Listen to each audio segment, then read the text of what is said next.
ଜିନିଷ ପାଇଁ ସବୁ ଚାରିଟା ଫୋନ ଥିଲା ତା ଦେହରେ। ଏମିତି ନିରୀହ ମୁହଁରେ ପିଲାଟିର କାମ ଶୁଣିଲେ ଆପଣ ବି ଆଶ୍ଚର୍ଯ୍ୟ ହେବେ। ଜିନିଷ ପାଇଁ ସବୁ ଚାରିଟା ଫୋନ ଥିଲା ତା ଦେହରେ।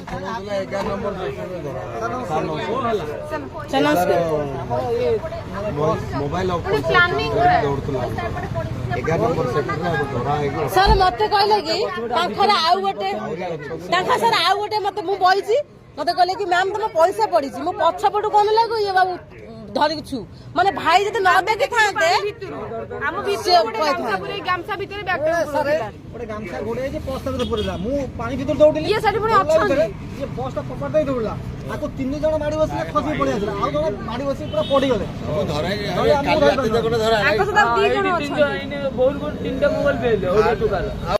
ଧରତି ଏବେ କାନ୍ଦୁଛୁ ତତେ ଦେଖି ମତେ ଦୟା ଲାଗୁଛି ହେଲେ ବି ଶୁଣୁ ଯେ ତୁ ଫୋନ ନେଇକି ପଳେଇଥାନ୍ତୁ କଣ କରିଥାନ୍ତି ମୁଁ ବି କାନ୍ଦିଥାନ୍ତି ତୋରି ଭଳିଆ।